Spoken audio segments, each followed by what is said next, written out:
Assalamualaikum. Waalaikumsalam.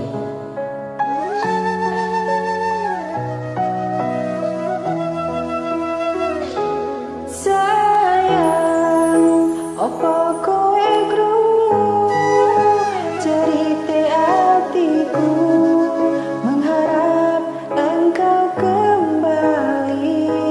Sayang, nganti memutih rambutku, rapakan luntur tresnaku. Tak sempurna lagi jeneng saka hatiku, sak tenang ngerang aku si isi tresna surani. Terus aku jeneng hati nang kowe ora hatiku, sing tak wanti-wanti malah cepu saiki. Oh janji harus sehidup semati nanging apa bukti. Oh metu tresnaku telu lanangan liya, ya wis ora apa-apa iso awak aku iso lilo.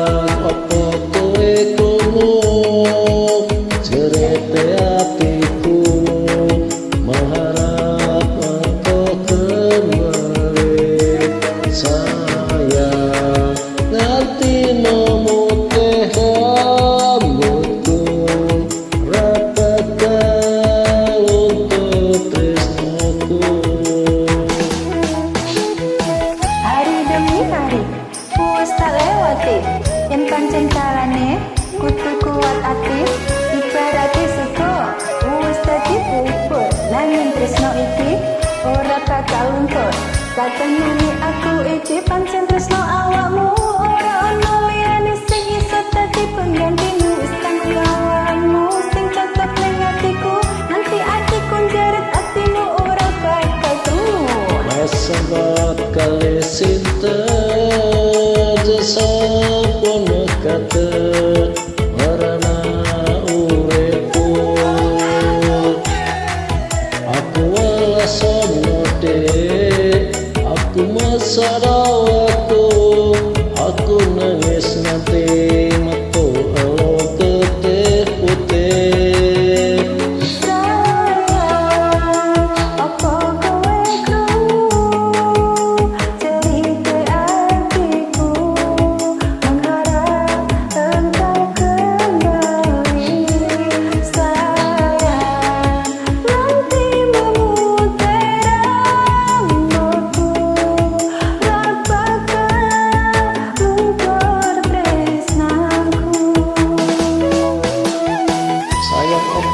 Nangis hatiku, mengharap kowe bali nang jero ati iki. Nganti rambutku putih, awis alo dadi ketemu yo kembali.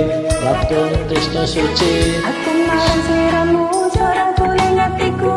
Aku ra iso ngepusi satenane ning ati. Mung kanggo sliramu, cintamu tetap abadi selamanya sampai akhir hayat ini.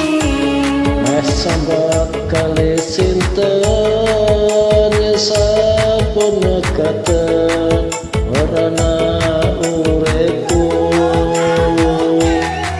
aku lasono dek, aku masalah aku nangis nganti